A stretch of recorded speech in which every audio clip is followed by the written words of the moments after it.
Back to the channel, everybody. This is Lady Nika in for, well, now Simone, Latasha, KJ Speaks. Y'all know what time it is, right? Y'all know what time it is, right? I say I know y'all know what time it is, right? Yes, honey. It's if loving you is wrong. Woo, child, they couldn't even get right tonight. But I'm going to go. We're going to talk about this here as deep as I can possibly get. And remember, I done watched it twice, y'all. I told you I was going to try to do better about getting these videos out to y'all the night of. So I actually got the shit playing over there. And I'm going to be glancing every now and again. And I may look down in my notes because I want to give you a thorough review. Because in all honesty, y'all, this is probably, in my estimation, probably one of the best damn reviews I'm gonna do, you know, on this particular show. And tonight was the night. We got one more episode, so you know, maybe the people down there at OWN and Tyler Perry Studios finally did listen to us saying, come on, push this thing through, because I'm getting tired. Shit, I'm getting bored with the shit. So tonight we got some results tonight. I have to give tonight episode, Charlie. It was a nice 9. There was a lot of shit went on tonight that I like. So we're gonna stop bullshitting and jump right on into it. And we're gonna go back to the burger joint where the gunfire is. You may see me look down. I'm trying to remember, but I may have to refer to my notes. But we're going back to the burger joint, and at that point, y'all remember that one of Quan boys did a whistle, and everybody jumped down, including Joey, because he know what that shit meant. And of course, they sprayed the place, baby. You see Lucian hit the ground. He's outside. Eddie, he's trying to make it back to the squad car. I'm assuming to call for backup, because I mean they having an all-in-all you know, gunfire battle with these two vehicles, and you can tell they after Eddie ass, cause they basically trailed him to the car. And he's shooting back at their ass, but they did clip him. They clipped him in his chest and stuff. And so he goes down. Well, when that happens, people inside of the restaurant hear that the gunfire is moving kind of away from that front area where they were shooting up the restaurant. So you see people getting up, running out the restaurant. Lucian stands up and he starts to, you know, run over toward Eddie that he sees down, and he's still busting at them niggas, you know, trying to get their motherfucking ass, because he see they done shot Eddie goddamn ass. So he's shooting at them, and apparently he hit their asses because we see them behind some red and white truck, and they laid out. I guess they did, child. Well, he goes back over to Lucian, and he's holding his hand over the wound to try to, you know, put some pressure on the wound, calling for backup, trying to get, you know, people out there to help him out and stuff, and calling for EMS and stuff, letting them know officer down. So it's at that point inside of the restaurant, Quan and his crew gets up, and Quan is telling them back door, back door. So all of them hitting the back door. But as Quan is about to leave out of the restaurant through the back area, like he told his boys to do, you see him giving Joey this smug, mean look, like, yeah, motherfucker, you know what time it is, and this could happen to you. That's the look that's what that look mean, y'all. That look mean like, okay, you see how this shit went down. This too can be on you. So they leave out and shit, and you see Natalie and Joey get up and run out because they looking for Lucian. Lucian yells at Natalie to take her ass back inside the restaurant, and tells Joey to come over because he needs him to take his position, applying pressure on Eddie's chest to try to, I guess, stop some of the bleeding or stop the amount of blood that's coming out is so fast. And he again is on the horn calling for backup, but before he do, he go over there to that car, you know, to make sure those boys was handled up on. So, child, that's what happened there. So we know Eddie got shot, y'all. Let me see where we at.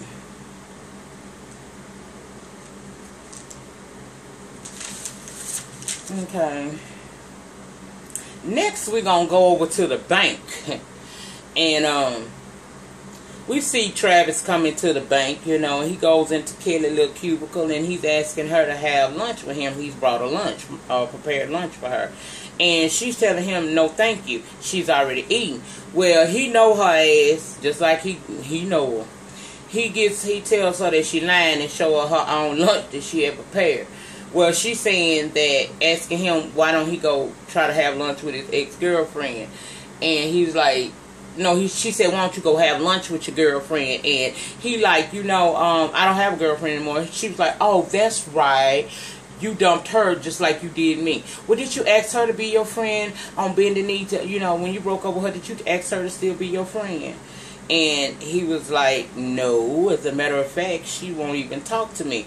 And Kelly say, well, that makes two of us, and she swivel on back around in that chair. Well, he, you know, she think that she done said something, and he finna go, but he ain't do nothing but walk around the damn cubicle close to her co-worker who's sitting there closest to the door, and he breaks out singing to her. And we all know, we've always known Kelly was gonna be weak to him, because she's enjoying actually having this motherfucker sit there and serenade her. She telling him that he can't do that, he gonna get her fired. He said, well, come on, go to lunch with me. So they go on and have lunch together, okay? They go out to the nature park over there. Must not be too far from her damn job, because hold on, let me see if that's where we is. Oh,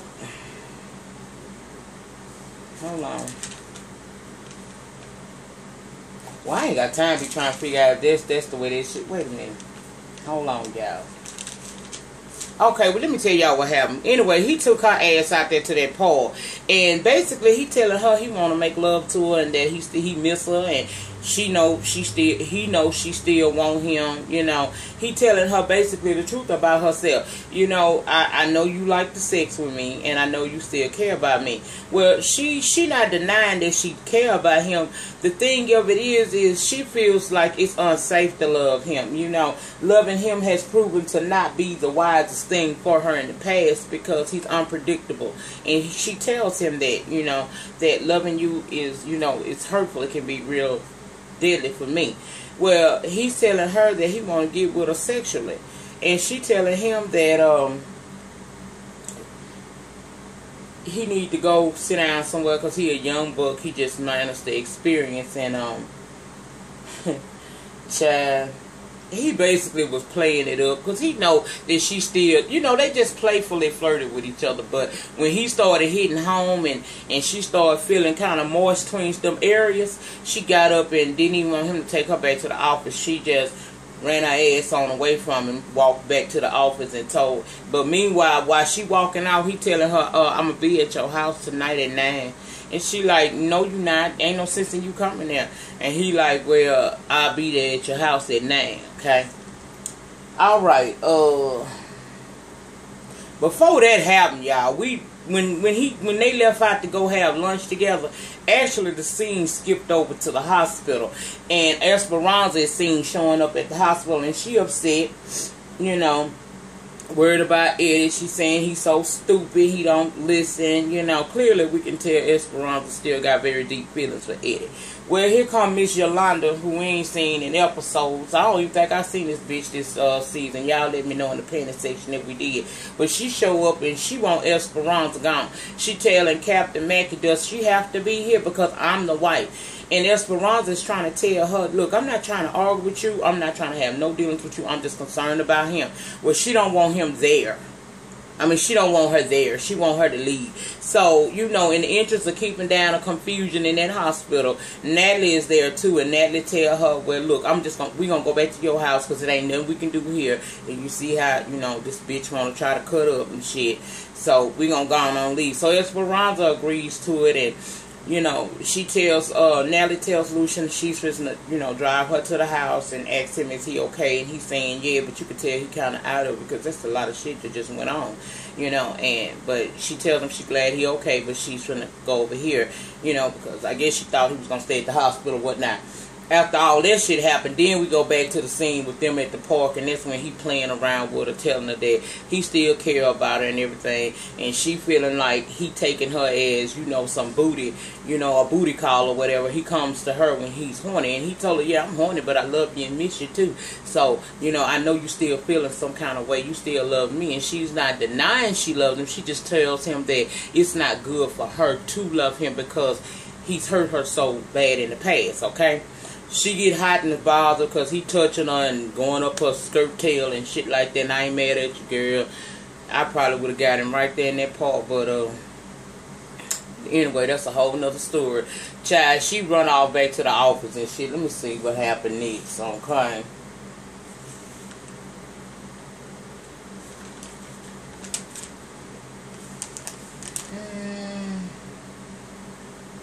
Well, we see her going back to the office. And when she get back to that office, you know she on that phone with Marcy.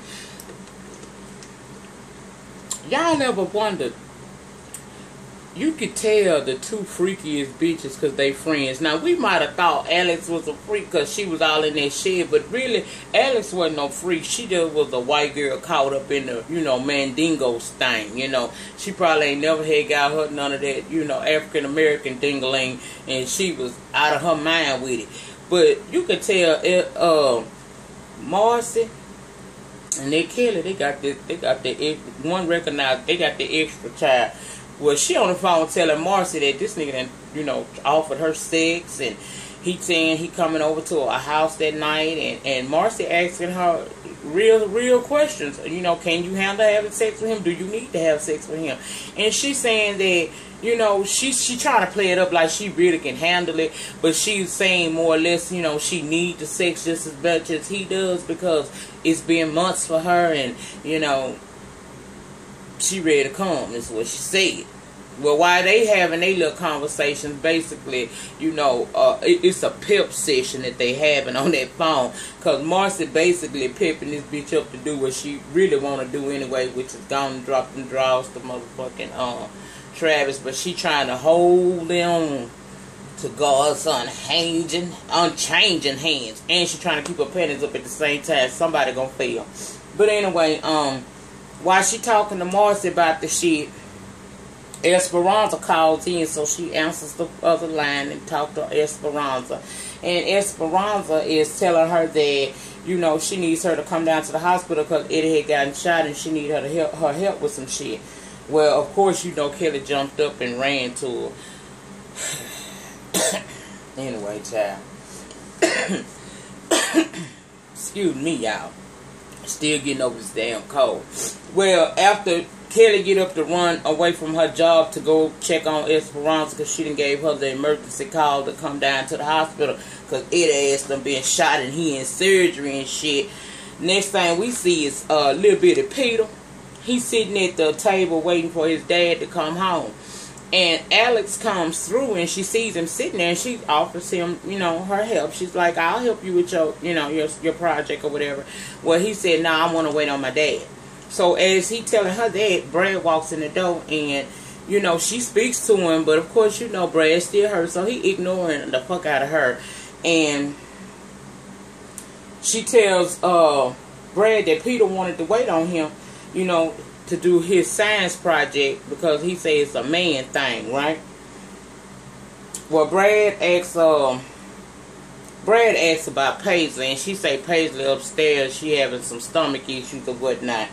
And Peter tells, you know, he basically looking at his mama now because he want her to leave out the room so him and his dad can work on this project. And she catch the hint, so she carry her ass on down there to wash clothes and shit. Alright, so once she leaves the room, he tells his dad he wants to do a scrapbook. Well, he has to do a scrapbook for school for his mom for Mother's Day. That's what they're doing. That's the project. And he already had taken some pictures that Paisley had printed up for him. And what he wants to do is do a timeline. Each picture he wants to, you know, talk about where they were and what was going on in this particular picture. Well, that would be good if Brad and Alex were on good, you know, on good terms right now, but they not, you know. He's still very hurt behind her sleeping around with Randall, and he basically according to them, in soap opera time, he ain't talked to her really in months. But they still living in the same fucking house together, whatever. Alright, well, as they going through the pictures, before they start, when they go through the first set of pictures, it's like a picture of the day Brad and Alex got married. He starts to get somewhat emotional because that's taking him back there. Then he thinking about, you know, all they built over the years, and how she done just basically threw all that shit away to go next door and live with a man who probably ain't never gonna treat her the way he treat her, okay? Well, he asks Peter, he's like, did your mother put you up to this? And Peter like, no. Are y'all having some kind of problems or nothing but something? Because this is something I need for school. And when he realizes that Alex is not a part of this here, the child and Alex ain't in cahoots on that ass, he continues to go on, and with each picture brings back more memories, and he's getting more and more upset, you know, thinking about the life they had and what she done pretty much probably destroyed for just a momentary pleasure. She done fucked up years of a life that they built together, you know. They went from talking about pictures of Alex when she was pregnant with Paisley, pictures of Brad's dad, who he explained who he was and told him that he was in heaven, and Peter told him that, you know, he would love to have met him and stuff. Well, I guess all of that is just too much for him, because he already carrying around a lot of hurt, and to go down memory lane when you hurt ain't really the best thing in the world, because it's putting it in your face even more. It's making you think harder of all the good things, because of course there ain't no bad pictures in there. So that's making him think of all the beautiful things that they had in their marriage and the life that they built together. And, you know, he also has to remember this bitch she basically threw this away just to go have, you know, a little trice with this motherfucker next door. When he tell him he need a minute, and he gets ready to walk upstairs, and as he's saying that, he see Alex walking into the room, and she's rubbing on that belly, because y'all remember all of a sudden last week she became 7.5 months pregnant, soap opera time, so she's showing a whole lot.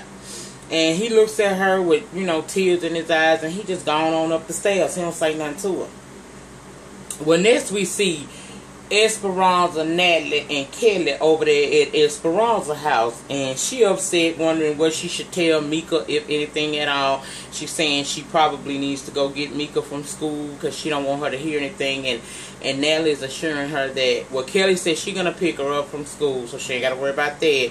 And Natalie saying that she had already called the school to make sure that she don't hear nothing, you know, or anything like that that'll alarm her that her dad's been hurt. So, you know, she's sitting there saying that she just wants him to be okay, and she wants him, you know, she's telling them, look, I know y'all can't see it because of how he act. I'm looking at this scene I'm on now is playing right now. And she basically saying that she hope he be okay. She's worried about him. She's very, very upset. And Natalie's looking at her like, okay. Because she's saying that, whether y'all believe it or not, at one time, he was very good to me. When he was good, he was damn good to me. So, you may not believe it, but he is a good person. There's a goodness in Eddie. And she thinking that they looking at her because, namely Natalie, because she don't believe her. No, it's Natalie know that you still in love with him, and she let you know that.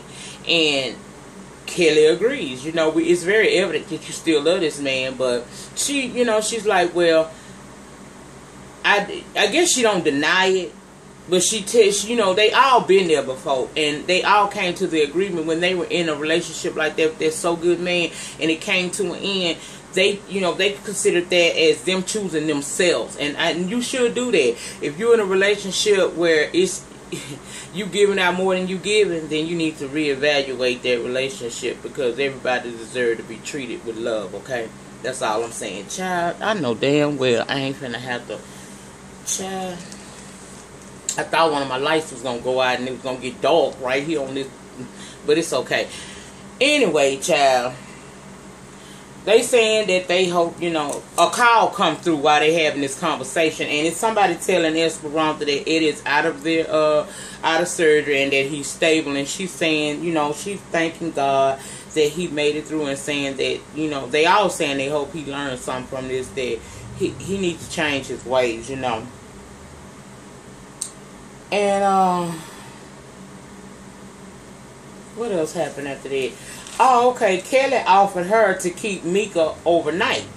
You know, I'll go pick her up, but I'll keep her overnight. Well, Esperanza feels like if she keep the kids, it'll be therapeutic for her as far as keeping her mind off of worrying about Eddie. So she offers to keep all the motherfucking children. She gonna keep Alex and Brad kids, Justice, and Natalie kids. And I say good luck with that. I ain't never that damn upset. I'm finna get no bunch of fucking children. Shit, love my grandkids to death, but I wish my daughter would. I don't do that shit no more. Y'all remember when we first started doing these videos, I used to tell you I used to have problems. Y'all don't have that problem no more, baby. I got that shit together. I babysit when I feel like it, and that ain't too often. But anyway, moving forward, she gonna keep all the damn kids. So Kelly go over there to Alex to get the children, Paisley and Peter. And Esperanza, wait a minute. Kelly goes over to Alex to get the kids to stay over to Esperanza and informs Alex that, you know, Eddie had got shot today because they don't know nothing about it. And she was like, well, you need to tell Brad. And Alex is like, well, we don't really do too much talking, you know, the last couple of months. But she does call Brad's name. She called Brad name about 3 times. Now Brad right upstairs, he hear her, but he ain't gonna respond to her because that's the nature of their relationship right now. She started calling him, he don't answer, so she know what time it is. She tell Kelly, you call his name. Baby, no soon did Kelly call Brad's name, Brad came down them stairs. I was like, damn. Girl, you fucked up.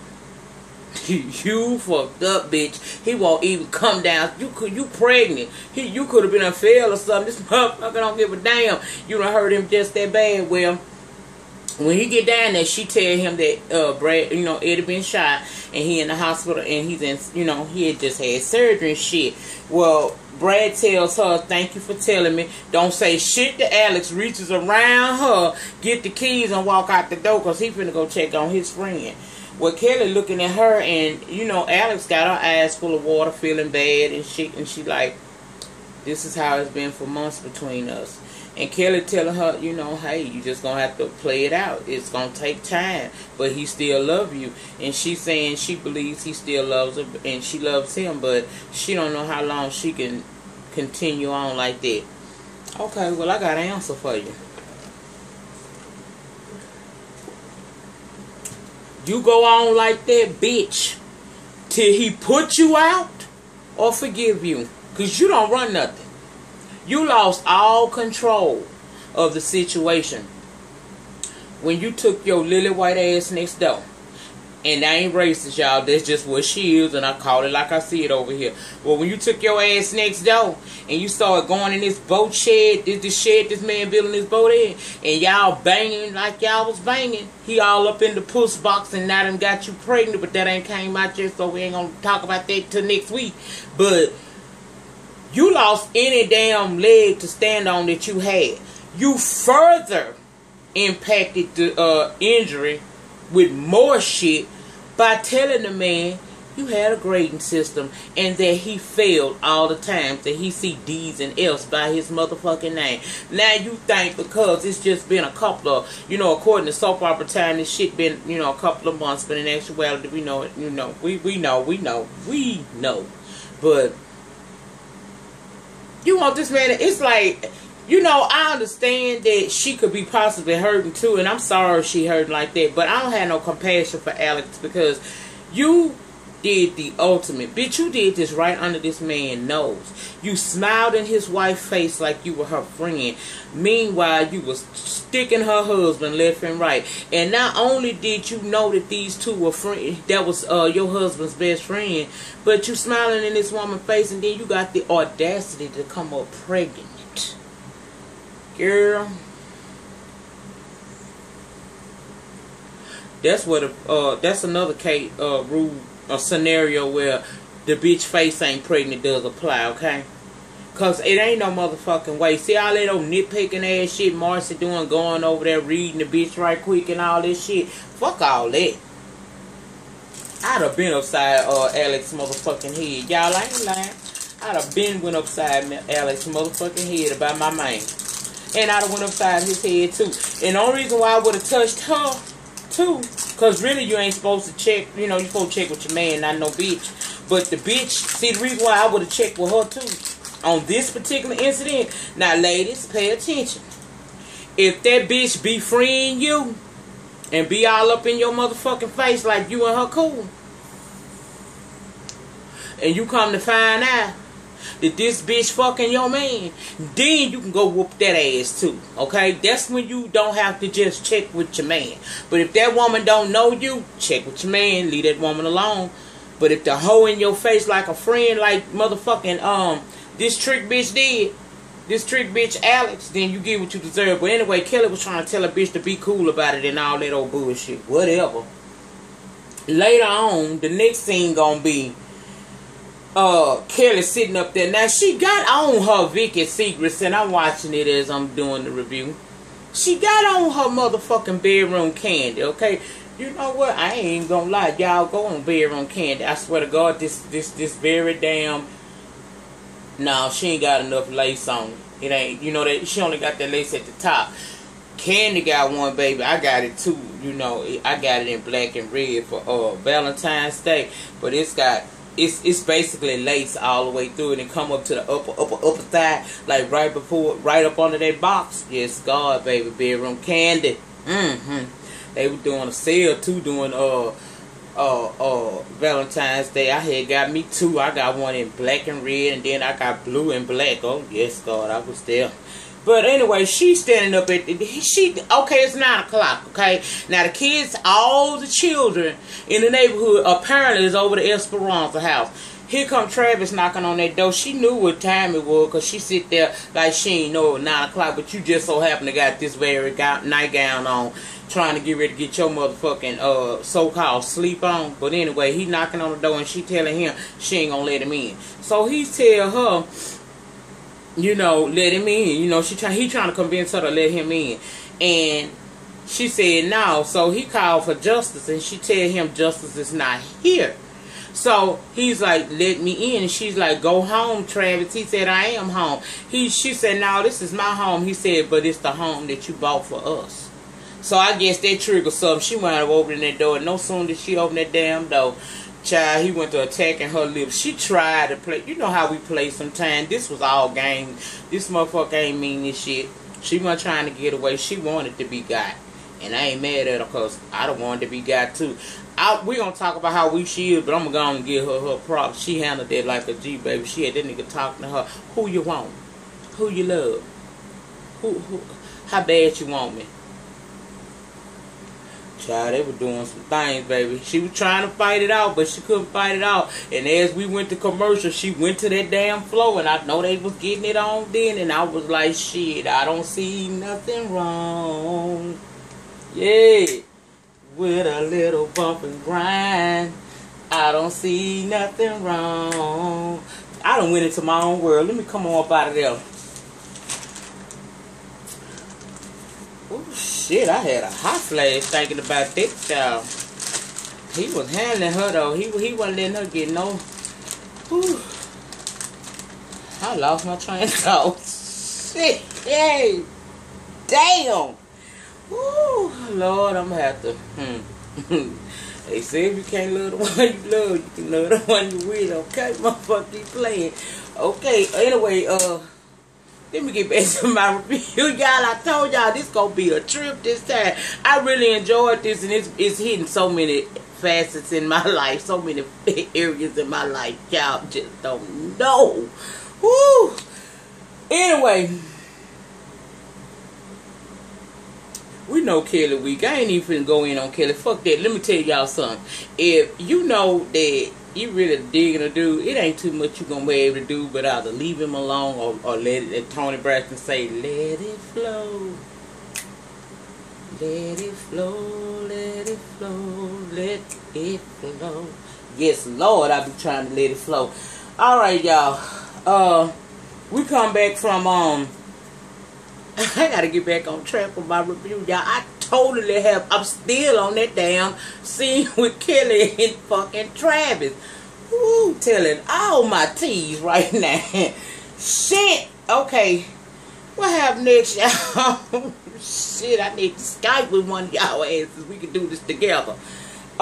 Next we see Captain Captain Mackey go over there to Marcy and Randall's house, and Marcy come to that door and she got a drink in her hand. I guess to sit up in the house with this psychotic cheater, you gotta be on one. And so she drunk, but she tell Randall the police at the door for him. So he come to the door, and the police is asking him, Captain Mackey, asking Randall where was he all day, because one of his officers was, you know, hurt in a shootout today, and he checking with all of his enemies to make sure of their whereabouts during that time.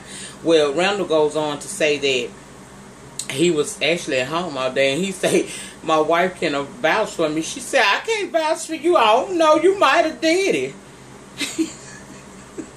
Bitch, Marcy don't give a fuck. Marcy say, for all I know, you a creepy little bastard. You probably did it. CLB, that's what we gonna call him, a creepy little bastard. But anyway, you know, he see that Marcy on 10 with this alcohol, so she basically saying he could have possibly did shoot Eddie, because hell, I don't know where this motherfucker been all day. Well, he sent Marcy on upstairs. He don't want her talking no more. And he come out on that porch and close the door. And he tried to get smooth with Captain Mackey, but Captain Mackey smooth too. He told him, he said, you think by coming here questioning me that that's going to make me drop the lawsuit? Captain Mackey said, oh no, not at all. He said, well, if you didn't come here to try to convince me of doing that, and you don't have a warrant for my arrest, then how about you take your ass off my property? Baby, just, you getting too comfortable, Randall. You getting too comfortable. But that man told him, said, and I, you know, okay, I surely will, but let me leave you with this. If I find out that, no, he told him he feels that Randall got something, he knows something about what happened to Eddie, you know, earlier that day getting shot. And when he's able to prove it, Eddie won't be Randall's biggest problem. He will be. And you can guarantee that. And he told him he was fixing to get ready to leave. And, you know, he told him, I'll be in touch. And Randall told him not without a search warrant. And he replied back, oh, that's not a problem at all. We can arrange that. And he walked the hell on off from him, right? I don't think Captain Mackey liked Randall too damn much, even though Randall did nothing wrong. Well, next we see Alex. She's setting up the table and lighting candles. She waiting on Brad to come in from, you know, going to check on Eddie. And when he enters the house, she asks him how is Eddie doing, and he must have been in one of his better moods because he answered her ass. And he asks her where the kids is, and she tell him they at Esperanza. Then he asks her, what's all this? You know, the table set nice, the candles lit, and she tells him that she wants to, you know, she made him dinner, and she wants to show him how sorry she really is for everything that she done took his ass through, right? Well, he tell her, you know, by lighting candles and buying my favorite wine from New Zealand, is that supposed to fix things? And she's like, no, but you know, she told him they both still love each other.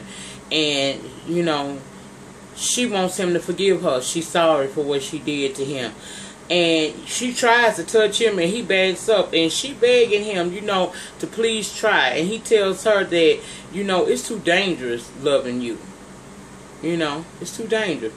Well, she goes to apologizing some more, and he tells her to, you know, he tells her that it hurts. Child, he gave her a synopsis of what hurts, okay? And I'm finna roll it to you. He told her it hurt that he may have to leave her. It hurt that she damaged their memories. And it's at that moment Alex dropped to her knees. And y'all know my mind was already on sex from them people before that damn Kelly and them. When she dropped to her knees, y'all know I'm sitting up in this motherfucker like, okay, bitch, ain't nothing like a little apologetic head for you, bitch. You better, girl. I hope you, shit, bitch, relax your tongue and your jaw muscles, because you going to have to work double time on this shit. But y'all, she wasn't even trying to do that. My mind just went somewhere for no reason. Well, Let me see where I was at, y'all. Because she fucked me up. I thought she was dropping down to her knees, baby. She was about to... Ain't nothing wrong with a little I'm sorry head. I promise you ain't nothing wrong with it, child. Sometimes you gotta give a nigga a little head to get out that jam you be done got yourself in. And if that's your man, it ain't nothing wrong with it, girl. You better put a bib on and go to work. But anyway, he tells her to get off her knees, and she down there crying and begging, and he pull her up, and he tell her that don't be down there like that, because when you down there like that, all I can think of is you doing that to Randall. Unzipping his pants, dropping to your knees and shit. And he tells her, you know, how do you forgive a thought? How do you forgive that? You know, how you did me. You know, when she kissing him in the morning, he only see her kissing Randall. When he at work, how does he know she not next door screwing the neighbor? When she on top of him, how did he know that she not thinking of him and grading him? Remember I told y'all that grade she was gonna come back, grading him another F. How did he know that when she talking to her, that when she talking to him, that she's being 100% honest with him? You know, this man, he basically tell her, you hurt me, you broke my heart in two. And he gets to asking her questions like, why that motherfucker call you Pepper and shit? She like, oh, that ain't important. You know, they arguing hard over there at the Brad and Alex house. Because, I mean, he going in, he letting her know how he feel.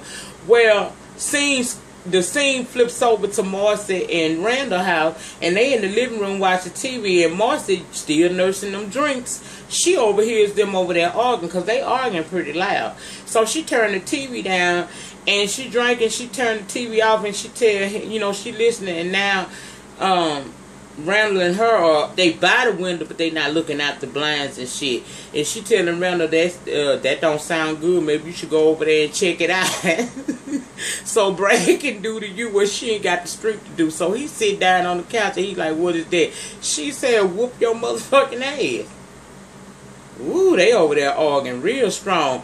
She said, why don't you go over there? You know, she said, go on over there and check on your, go over there and check on your bitch, go check on your bitch, Big Pill.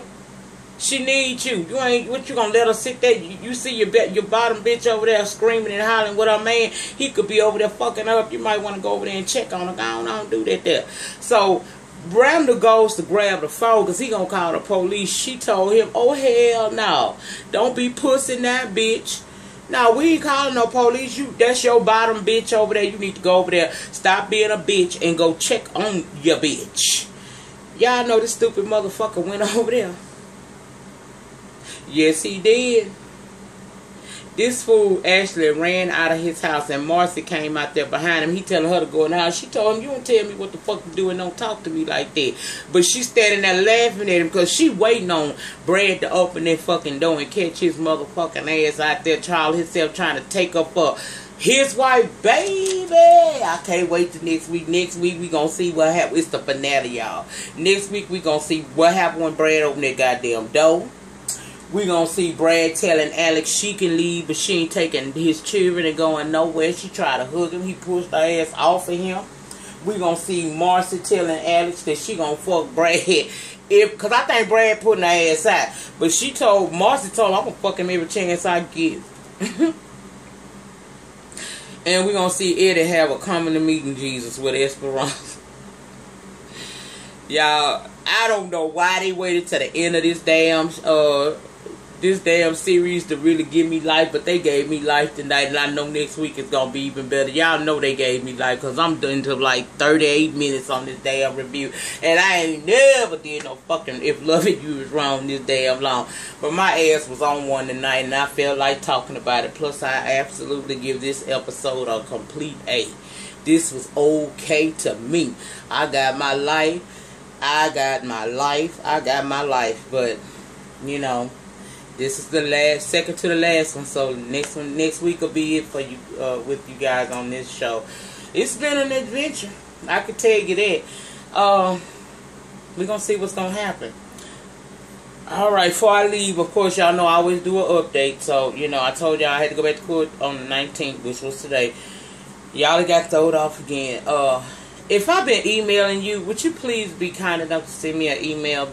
Because I had to actually take my phone into a repair center today, and they wiped my phone, so I was able to go through my Google Plus to get some of my numbers back, but I lost every last one of my emails. And one particular email is the lady that told me that she could help me out a little bit with some legal shit. So if you don't mind, would you please email me again with your number? And anybody else that's been emailing me that we've been talking back and forth, please resend me the email or send me another email. I am so sorry, y'all. I had some problems with my phone. Took the bitch in there, and the motherfuckers made me mad. I'm really, and at that point, I couldn't go off no further because I was already about to get kicked out the courtroom. Yeah, child, they escorted my ass on up out of there today. Because, I mean, I feel like I paid all this damn money. This motherfucker ain't doing that. But what's going on is this state is so cheap. I live in Louisiana. This state's so cheap. They contracting out public defenders to help the indigent defenders department there. And what's going on is they picking lawyers who don't have any specialization in criminal law. They basically go and get lawyers that do other type of law. One of my son's co-defendants, the man said that he don't even practice criminal law. He said he does probate courts and shit and estates and stuff. They going and getting these kind of lawyers, and these lawyers is taking it until they get in their courtroom, and it's a bigger case than what they anticipated. And then the lawyers are, you know, in the interest of doing the right thing by the other, by their defendant, you know, by their client or whatnot, they were getting recused off of these cases. Nobody wants to build a bad reputation. You already don't have no expertise in criminal law, really, and then you being contracted and pretty much made by the state of Louisiana to come in and help with these cases because Louisiana don't have enough public defenders for the caseloads that they have. And so every time a public defender trip, it throw my son case off because although he got a lawyer, they got public, you know, defenders. And I don't know, y'all. All I ask y'all to do is pray for me. I act a fool. Yes, I did, y'all. I went the fuck off. I don't even know if I'm ready to go back. I hope they don't be like, bitch, we stopping you at the door. Shit. We go back June the 28th, guys. I mean, June the 23rd. I'm pretty sure I'll be able to go in court. I mean, I paid the little fucking $175 a contempt of court. I started to go to jail so I can act a damn fool tonight, but shit, I started thinking about they don't feed you right in there, and you know, now I don't smoke cigarettes, I eat a lot more. And then I started thinking about, shit, I done got, you know, I ain't scared of jail, but I don't want to have to go in there and whoop a bitch, cut a bitch, or do something to a bitch, so I went ahead and paid and came on up out of there. Anyway, y'all, I'll let y'all know what go on June the 23rd. I'm trying to keep, you know, sometimes you gotta laugh to keep from crying. I just refuse to be upset. I know that the Lord ain't forgot about me and my son over here, and, you know, it's not in my time. It's gonna be in his time that all of this will come to an end. So, guys, in the meantime, in between time, please like, comment, subscribe.